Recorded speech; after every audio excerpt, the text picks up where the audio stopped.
Hello, what's up buddy. I hope all is well.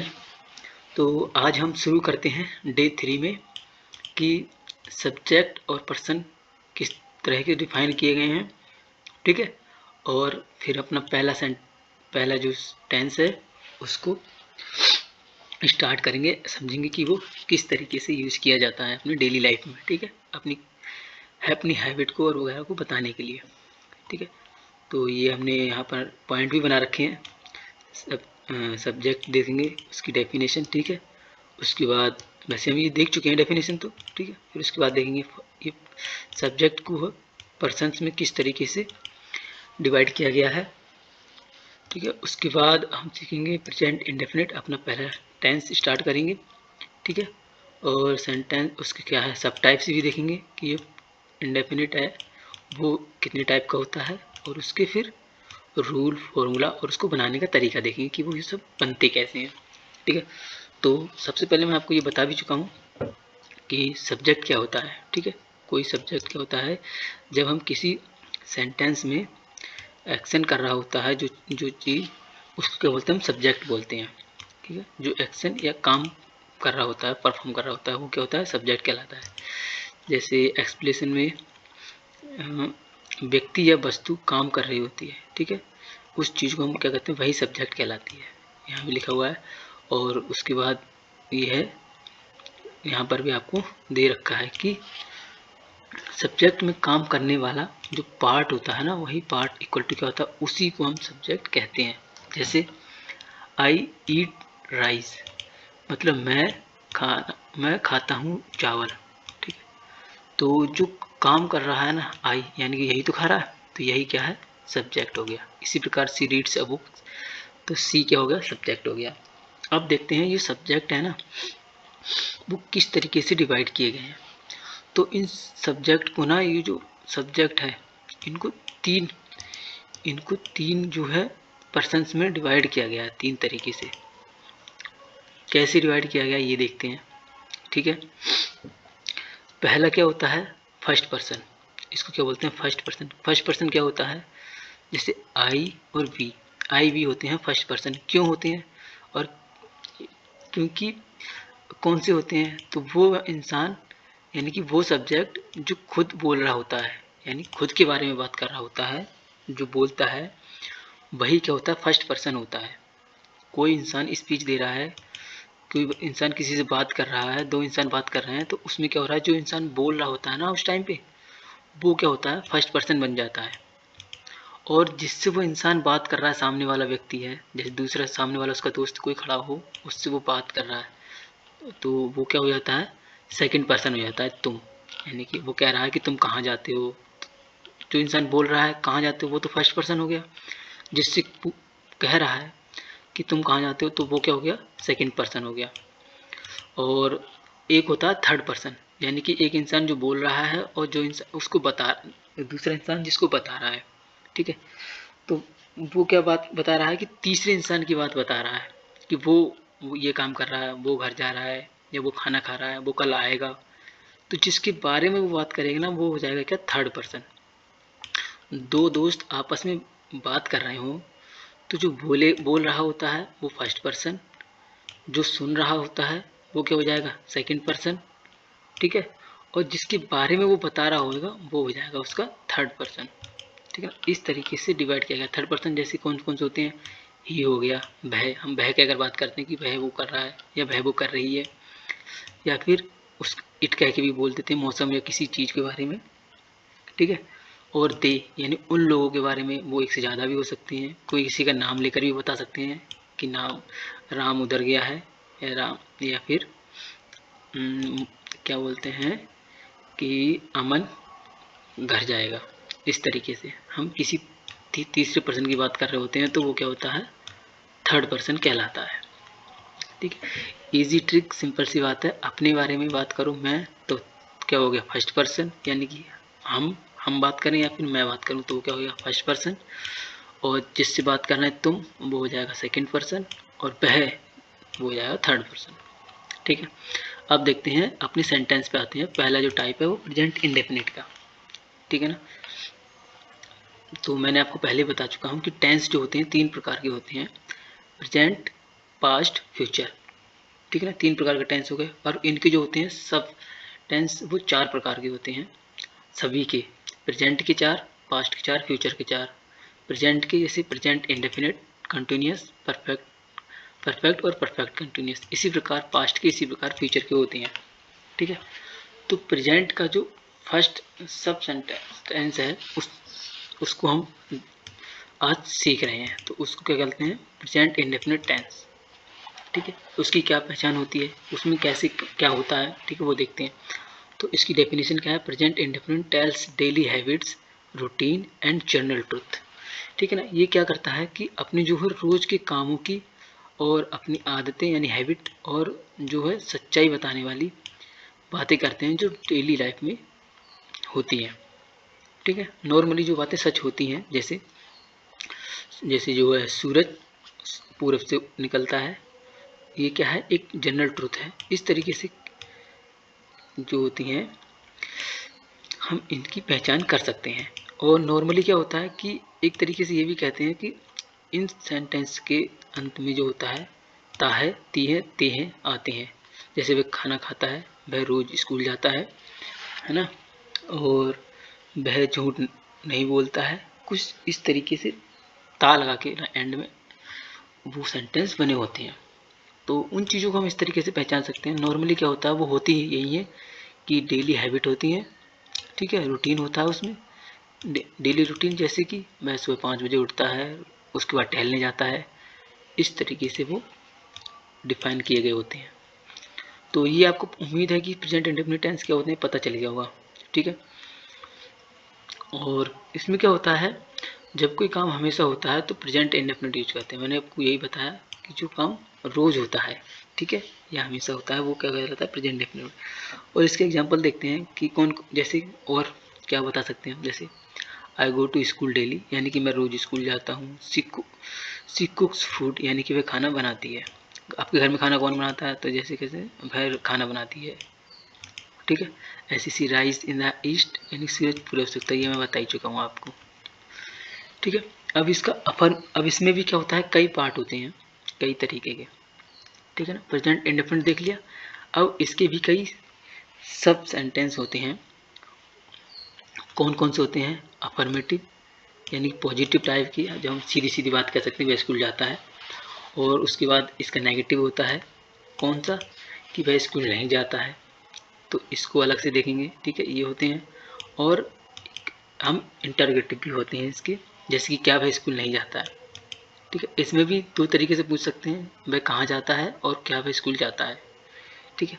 तो हम उसका फर्स्ट पार्ट देखते हैं, अफर्मेटिव यानी पॉजिटिव टाइप में हम कैसे बोलते हैं, ठीक है ना, अफर्मेटिव सेंटेंस।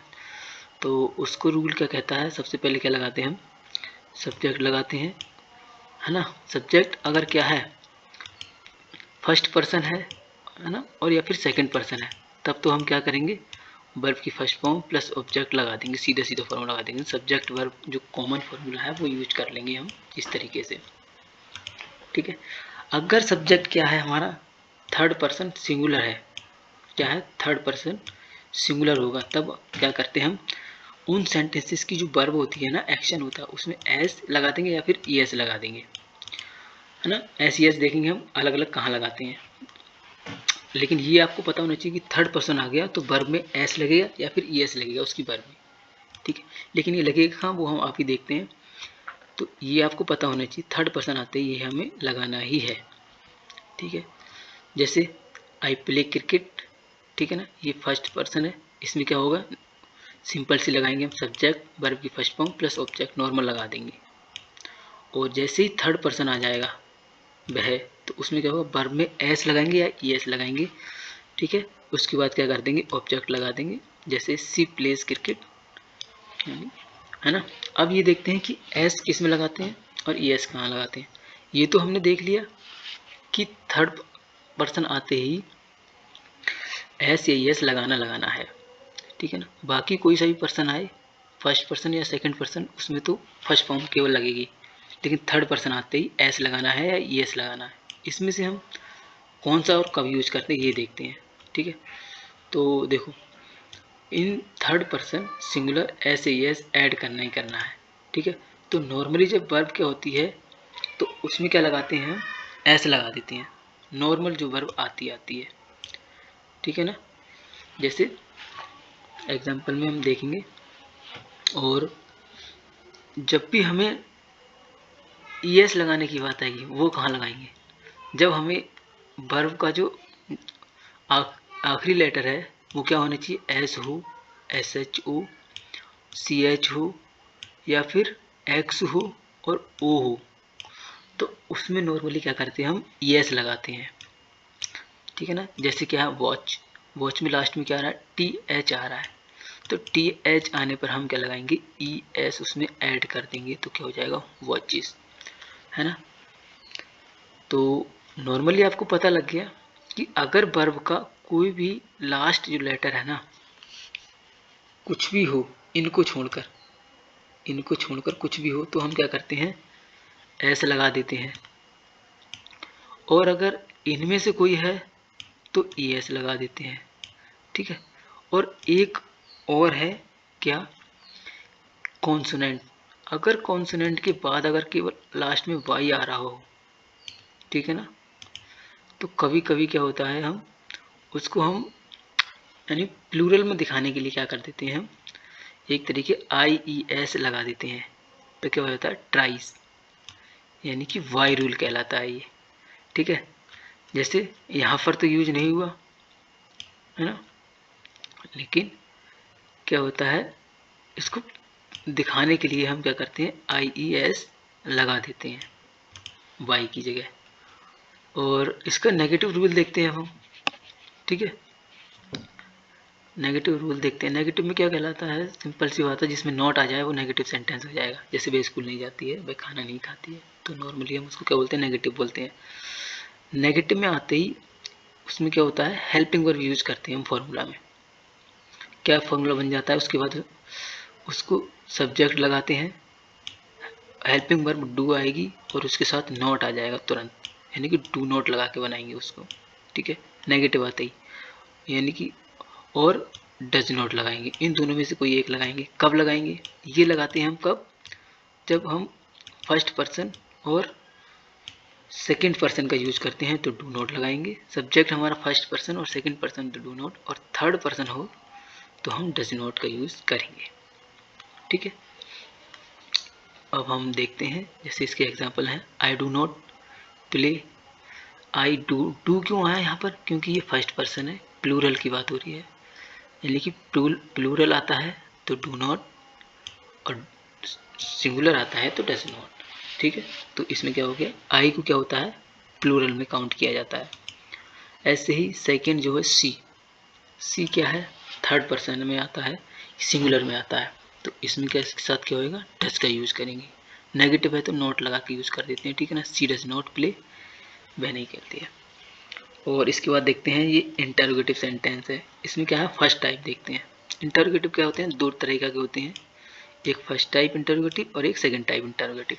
फर्स्ट टाइप कौन से होते हैं, यानी कि इंग्लिश में इनकी पहचान है डू डज से स्टार्ट होते हैं, और हिंदी में इसकी पहचान क्या होगी, जिसका आप उत्तर क्या होता है, एस, यानी कि यस और नो में दे सकते हैं, यानी हाँ ना में जवाब दे सकते हैं। ऐसा क्वेश्चन कोई आपसे पूछे कि तुम कल स्कूल गए थे, तो आप दे सकते हो जवाब, हाँ हम कल गए थे स्कूल, यस ना, यस बोल सकते हैं। लेकिन अगर आपसे स्कूल पूछते हैं कि आप स्कूल कैसे गए थे, तो क्या आप यस कह के कैसे काम चल जाएगा, इसका नहीं चलेगा, तो हमें बताना पड़ेगा कि हम स्कूल कैसे गए थे, ठीक है। तो वहाँ हम एस यस का यूज, तो वो क्या हो जाता है, सेकंड टाइप हो जाता है। जिसका उत्तर केवल यस और नो में दें वही क्या होता है, हमारा फर्स्ट टाइप इंटरोगेटिव सेंटेंस कहलाता है, ठीक है। तो इसको बनाते कैसे हैं, इसका रूल क्या होता है, इसका फॉर्मूला स्ट्रक्चर ये रहा। सबसे पहले हम हेल्पिंग वर्ब लगाएंगे डू डज। डू डज आपको पता लग गया कब लगाते हैं, डू लगाएंगे जब प्लूरल हो या फिर फर्स्ट पर्सन या सेकंड पर्सन हो तब। डज कब लगाएंगे, जब थर्ड पर्सन हो या फिर सिंगुलर हो, तो उसको हम डज में लगा देते हैं, डज लगा के बनाते हैं, ठीक है। उसके बाद क्या करते हैं, सब्जेक्ट लगाते हैं, फिर उसके बाद वर्ब की फर्स्ट फॉर्म लगाते हैं, ठीक है। इसमें एस या ES को बिल्कुल भी नहीं लगाते हैं, ये आपको याद रखना है, ठीक है। उसके बाद वर्ब की फर्स्ट फॉर्म आ जाती है प्लस ऑब्जेक्ट आ जाता है, और लास्ट में क्या होता है, क्वेश्चन मार्क लगाना जरूरी होता है इंटरोगेटिव सेंटेंस में, तभी उसकी पहचान होती है कि हाँ वो इंटरोगेटिव है। स्पीकिंग में हम नॉर्मली नहीं लगाता कोई भी, आपको पता ही होगा। लिखने में, ये राइटिंग में ये क्वेश्चन मार्क का यूज किया जाता है, ठीक है। इसको हम देखते हैं कि हम कैसे हम फर्स्ट टाइप के सेंटेंस एग्जाम्पल होते हैं, ठीक है। तो जैसे अब यू की बात करते हैं, डू यू प्ले, डू लगा कर क्यों बनाया है, क्योंकि वो सेकंड पर्सन है। सिंगुलर होता डस शी को क्या खाना बनाती है, ठीक है। सिंगुलर के लिए डस और प्लूरल के लिए डू का यूज करते हैं, ये आपको नॉर्मल याद रखना है, ठीक है ना। और फॉर्मूला आपको जब तक इस याद फॉर्मूला आपको रट लेना है और उसको इतनी प्रैक्टिस करनी है कि ये फॉर्मूला आप भूल जाओ, है ना, और आपको ऐसे ही याद हो जाए, तब आप फ्लुएंट बन पाओगे। ये फॉर्मूला ऐसे याद कर लो, उसके बाद प्रैक्टिस करने पर ये फॉर्मूला भूल जाओ, इसको याद करने की ज़रूरत ना पड़े, इमेजिन करने की बिल्कुल ज़रूरत ना पड़े, नॉर्मली बस किसी को देखा और हमने उससे पूछ लिया, ऐसा हो जाना चाहिए, तभी आप फ्लुएंट हो पाओगे, ठीक है। और सेकंड क्या है, इंटरोगेटिव देखते हैं हम। इंटरोगेटिव जिसमें मैंने आपको बताया, जो इंग्लिश में क्या होता है, WH वर्ड से शुरू होते हैं, यानी कि क्वेश्चन वर्ड से शुरू होते हैं, वो क्या होते हैं, सेकंड टाइप होते हैं, है ना। और हिंदी में इसे कैसे पहचानेंगे, हिंदी में सिंपल सी है, जिसका जवाब आप यस और नो में नहीं दे सकते हैं, ठीक है। तो वो क्या होता है, सेकंड टाइप का कहलाता है। जैसे तुम कहाँ गए थे, तो इसका जवाब हम यस और नो में जवाब नहीं दे सकते, हमें बताना पड़ेगा कि हम कहाँ गए थे, या गए थे अभी नहीं भी गए थे, तो प्रॉपर हमें बताना पड़ेगा इस। तो वो क्या हो जाता है, सेकेंड टाइप इंटरोगेटिव रहता है। इसमें सब स्ट्रक्चर क्या कहता है, सबसे पहले वही क्वेश्चन वर्ड उठाते हैं जो हमसे पूछा गया है, ठीक है ना। जैसे वेयर, तुम कहाँ गए थे, उसके बाद उसके अनुसार क्या लगाते हैं, हेल्पिंग वर्ब लगाते हैं। हेल्पिंग वर्ब किसके अनुसार लगाते हैं, सब्जेक्ट के अनुसार। सब्जेक्ट अगर सिंगुलर है तो डज लगाएंगे, ठीक है। अगर प्लूरल है तो टू लगाएंगे, ठीक है। सिंगुलर कौन से होते हैं, ही सी इट दे। प्लूरल में क्या होता है, आई वी और यू दे, इस तरीके से हम लगा देते हैं। तो आपको आगे लेके चलते हैं, इसके एग्जाम्पल क्या हो सकते हैं, जैसे what do you eat, where does she live, और वाई डू दे लाफ, ठीक है। अब आप यहाँ पर थोड़ा सोच इमेजिन करके सोच सकते हैं कि हमने क्या पूछा है और हमने इसको कैसे बनाया है। कैसे, तुम क्या खाते हो, तो सबसे पहले मैंने बताया क्वेश्चन वर्ड ही लगाते हैं स्ट्रक्चर में, ठीक है ना। तो व्हाट आ जाएगा उठा के। अब हमें लगानी है हेल्पिंग वर्ब, दोनों में से कोई एक आएगी, तो सब्जेक्ट को चुनेंगे। हमारा सब्जेक्ट क्या है, तुमको देखेंगे कि क्या है, सिंगुलर है प्लूरल है, तो ये क्या आएगा, प्लूरल में आता है तुम। तो इसको क्या इसके साथ क्या लगाते हैं, हम डू लगाते हैं। उसके बाद हमारा सब्जेक्ट आ जाता है, ठीक है ना, यह सब्जेक्ट। उसके बाद कोई वर्ब लगाते हैं, और वर्ब के बाद कोई ऑब्जेक्ट हो तो ऑब्जेक्ट लगाते हैं, ठीक है। तो इसमें हमारे पास वर्ब है कि ईट, है ना, खाते हो, तो वो हमेशा फर्स्ट फॉर्म में लगती है यहाँ पर, तो हम उसको फर्स्ट फॉर्म से लगा देते हैं। कैसे लगाते हैं, व्हाट डू यू ईट, ठीक है। इसी प्रकार इसको भी आप थोड़ा सा समझकर प्रैक्टिस कर सकते हैं, ठीक है। तो इनमें नॉर्मली कॉमन मिस्टेक क्या होती हैं, क्या क्या गलती होने के चांसेस रहते हैं, जिन पे हमें ज़्यादा फोकस करके प्रैक्टिस करनी चाहिए। तो नॉर्मली क्या होता है, हम यहाँ पर सिंगुलर सब्जेक्ट आने पर, ये वाला जो सिंगुलर सब्जेक्ट है, यहाँ पर एस ई एस लगाना भूल जाते हैं, तो वो सेंटेंस क्या होता है, गलत हो जाता है। नॉर्मली यहाँ पर हमें बोलते समय ये ध्यान रखना होता है कि जब हमारा सब्जेक्ट सिंगुलर है ये वाला, तो उसमें एस ई एस जरूर आना है, ठीक है, उसी लगाकर हमें बोलना है। और ये मैंने आपको बताया एस कब लगाना है और ई एस कब लगाना है, ठीक है। अगर नहीं समझ में आया तो आप एक बार रिपीट करके देख सकते हैं, ठीक है। तो जैसे यहाँ पर सी ईट्स फूड राइस, ठीक है ना, सी ईट्स राइस। अब आपको पता होना चाहिए कि यहाँ पर एस क्यों आया है, क्योंकि ये एक नॉर्मल वर्ब है, ठीक है, और इसकी लास्ट को जो लेटर है वो कॉन्सोनेंट है टी, ठीक है। और ई एस कब होता, वो आपको मैंने यहाँ पर बताया है कि ई एस यहाँ पर कब लगता, ठीक है। ये मैंने आपको बताया है, जब एस आ जाए, एस एच हो, सी एच हो, एस हो और ओ हो, है ना। तो जब भी ये चीज़ आती हैं तो आप वहाँ पर इनका यूज कर सकते हो, ठीक है। तो नॉर्मली ये बोला जाता है कि जो वर्ब है ना, इसकी जो साउंड्स है ना लास्ट लेटर, अगर वो वोवेल्स हो तब हम एस का यूज करते हैं, अदरवाइज हम एस का यूज करते हैं, ठीक है। तो आप इसको भी अगर नोट करके देख सकते हो, ठीक है। इस तरीके से ये सेंटेंस बनते हैं। और जैसे एक ये रहा, डच सी ईट्स, है ना, डच सी ईट।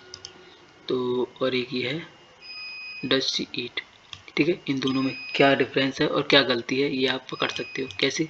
क्योंकि इंटरोगेटिव में हम वर्ब की फर्स्ट फॉर्म लगाते हैं, ना उसमें एस लगाएंगे और ना उसमें ईएस लगाएंगे, केवल फर्स्ट फॉर्म लगाते हैं, ठीक है ना। तो ये हो गया डच सी ईट। डच क्यों लगाया? क्योंकि ये सी सिंगुलर है इसलिए डच लगा दिया, और ईट आपको फर्स्ट फॉर्म लगानी है। तो ये सेंटेंस भी हमारा कौन सा है आपको पता होना चाहिए। आगे क्या आ रहा है? आगे डज आ रहा है। डज क्या है? हेल्पिंग वर्ब है। हेल्पिंग वर्ब से शुरू होने वाला सेंटेंस कौन सा होता है? वो होता है first type. First type interrogative sentence. अगर आगे क्वेश्चन वर्ड होता है यहीं पर तो वो हो जाता सेकंड टाइप इंटरोगेटिव सेंटेंस, ठीक है ना। इंटरोगेटिव में चाहे फर्स्ट टाइप हो चाहे सेकंड टाइप, दोनों में फर्स्ट फॉर्म का यूज किया जाता है। ये आपको पता होना चाहिए। लास्ट में क्वेश्चन मार्क आ जाएगा। राइटिंग में, स्पीकिंग में हम क्वेश्चन मार्क नहीं बोलते हैं। नॉर्मली आपको पता होना चाहिए। प्रैक्टिस के लिए आपको मैंने ये कुछ सेंटेंस दिए हैं यहाँ पर, आप इन्हें बोल सकते, यूज कर सकते हैं। और इनको आप इस पर मास्टरी करने के लिए आपको क्या करना होगा? आपको रोज अपनी डेली लाइफ की जो सेंटेंस हैं, डेली लाइफ में जो भी आप करते हो, उनको इंग्लिश में ही सोच समझ कर बोलना है। प्रैक्टिस करनी है रोज।